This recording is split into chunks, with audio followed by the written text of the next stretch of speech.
ce 31 décembre 1992, on voit quand même que la fin du monde n'est pas encore pour demain, heureusement.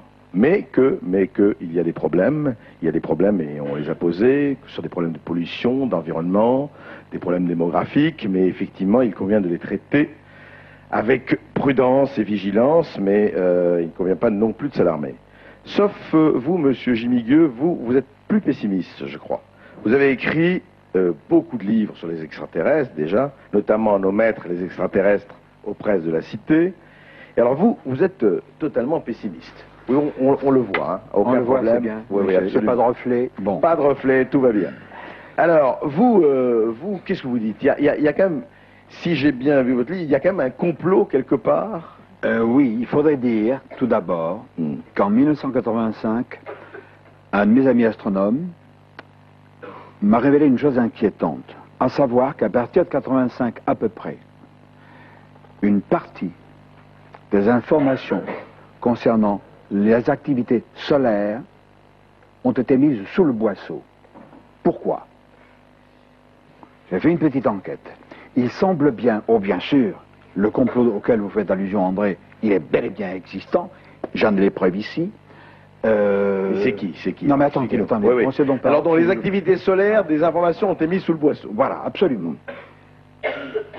Je ne suis pas convaincu que cette histoire d'élévation de la température que l'on constate de façon rigoureuse va se poursuivre pendant longtemps. Je pense qu'une sorte de renversement va se produire. Je ne parle pas du changement polaire. Le paléomagnétisme prouve à l'évidence que la Terre a basculé sur son axe souvent.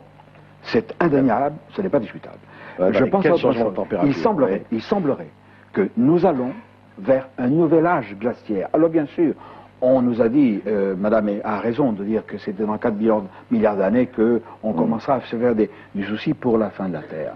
Mais là, contrairement à ce qu'on pourrait penser, ce nouvel âge glaciaire, s'il vient, ce ne sera pas dans 10 000 ans, ni dans 1000 ans. On devrait enregistrer les premières atteintes, disons dans les 50 ans ou dans le siècle qui vient. Ah bon? Moi je ne suis pas prophète. Je ne suis pas prophète. Qu'est-ce qui vous permet d'affirmer cela? Alors les recherches que j'ai faites, cet astronome qui nous a parlé, qui nous a révélé autre chose, qui apparaît caché ici parce qu'il risque sa peau, c'est vrai, il apparaît visage caché, sa voix a subi une triple distorsion électronique, c'est vrai aussi. Non mais attendez, qu'est-ce qu'il vous dit? D'accord, il est caché, il a peur, bon, et qu'est-ce qu'il vous dit cet astronome? Cet astronome... Alors qui sont les complots qui mettent les nouvelles sous le boisseau? Il faut donner des précisions. Alors voilà les précisions, vous en voulez, je vais vous en donner. Absolument. Il existe des trois précisions, groupes... des noms, des faits, absolument, sinon on ne vous croira pas. Il existe trois groupes qui exercent une influence terrifiante sur l'espèce humaine. Trois groupes. Oui, la trilatérale. Trilatérale, c'est trois. L'Amérique du Nord, l'Europe et le Japon, à charge pour ces trois partenaires de se partager la planète avec des zones d'influence croissantes. C'est le tiers-monde qui en fera les frais.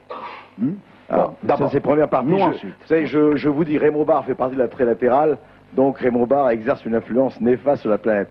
Il n'y a pas que Raymond Barre. Moi, je ne dis pas que M. Barre, M. Dupont, M. Durand... Non, mais vous parlez de la trilatérale. La trilatérale, il n'y a pas qu'elle. Alors, second groupe. Le groupe des Bilderberg, qui est un groupe un peu moins connu. Et le CFR, le Council on Foreign Relations, Conseil des Relations étrangères, dont le siège est également à New York, à Manhattan.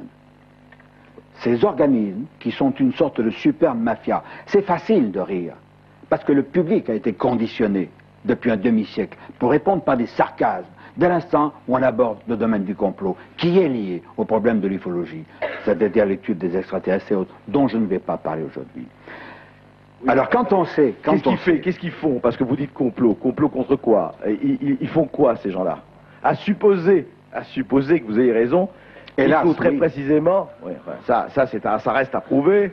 À supposer que vous ayez raison, Gimigueux, qu'est-ce qu'ils font? C'est eux qui empêchent les informations sur les activités solaires de passer? Non, pas du tout. Pas du tout. Alors, qu'est-ce qu'ils font? Il existe dans le sud de l'Australie une ville relativement importante, qui est fermée, qui est close, dont les édifices sont clos, une ville où aboutissent les terminaux d'ordinateurs les plus importants, dont ceux de la Banque mondiale. Il existe également une zone très importante de communication qui dépend de Deakin Street, qui est le centre des télécommunications australiennes, à Sydney. Et c'est là qu'aboutissent ces réseaux. Autrement dit, si cette hypothèse de travail, qui est un peu plus qu'une hypothèse de travail, se vérifie, dans un délai de 50 à 100 ans, les premières perturbations d'inversion de température vont se produire et il y aura des problèmes à 2 ou 3 000 km de part et d'autre de l'équateur. Il y aura donc une bande qui va ceinturer la Terre autour de... Sur cette bande, évidemment, ça ira moins mal qu'ailleurs. Mais Jimmy Gueux, excusez-moi, juste un mot. Quel intérêt ces gens-là ont-ils à nous frigorifier et à se frigorifier? Ils n'ont pas intérêt à nous frigorifier. Alors. Ce sont des problèmes géologiques qu'on ne maîtrise pas. Ah. Si justement, je voudrais juste demander si ces gens-là sont responsables des éruptions volcaniques. Non, pas du tout, mais c'est pas ce que je dis. Non, mais si vous voulez, le problème c'est facile de tourner en dérision. Je ne tourne pas en dérision, moi je dis juste, je vais vous donner un argument. Qu'il y ait des glaciations, que la planète se refroidisse, ça c'est une évidence. On en a des enregistrements tout au long de l'histoire de la Terre. Et le refroidissement programmé, il a commencé. L'éruption du volcan Pinatubo, il refroidira la planète pendant 10 ans, de quelques degrés, c'est 1 ou 2 degrés. En moyenne, à la surface du globe, la température va baisser à cause de cette éruption. Donc c'est indépendant de n'importe quel lobby, a priori, pour l'instant. Mais ça n'a rien à voir.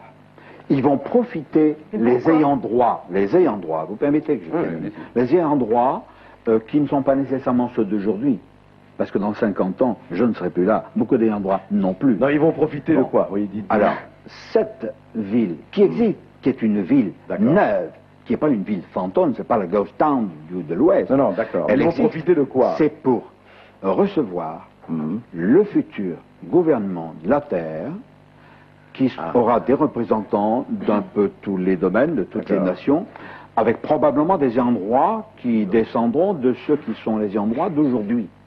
D'accord, je comprends. Alors, vous dites gouvernement de la planète. C'est un chercheur australien. C'est peut-être une chance pour la planète d'avoir un gouvernement unique. Oui, seulement, il y a quand même quelques problèmes aussi. Il y a une gigantesque conspiration, également financière. C'est pas moi, je ne suis pas un spécialiste. C'est un de mes collègues australiens, Cometa, qui m'a fait l'amitié de me passer les documents qui sont publiés là-dedans. Voilà. Et alors, pourquoi le complot? Pourquoi la vis? Pourquoi on met sous le boisseau certaines informations scientifiques? Eh bien, je parle évidemment pour tout ce qui concerne les ovnis, qui était la pire des choses qui pouvaient arriver à l'espèce humaine. Oui, mais j'y viens. Pourquoi? Eh bien, parce qu'à la trilatérale, il y a aussi un ministre qui en fait partie. C'est M. Henri Curien. Monsieur Henri Curien, il y a également de Montréal, des gens de top niveau, des gens extrêmement éminents. Ce ne sont pas des gens comme moi qui n'ont pas de titre scientifique. Moi, je suis un fouineur, je suis un empêcheur de tourner en rond, et il en faut, heureusement. Très bien. Alors, ces gens-là qui maîtrisent l'information. Ces gens-là préparent leur retraite en Australie. Non, pas eux, puisque comme moi, ils ne sont plus là. Ou leurs descendants. Bon, Jimmy Gueux, non, mais il faut s'en rappeler. C'est une hypothèse. Et c'est pourquoi, les gouvernants secrets existent bien. Les gouvernants secrets. Et ça, c'est inquiétant. Enfin, disons que c'est une hypothèse qui reste à prouver, il y aura du travail.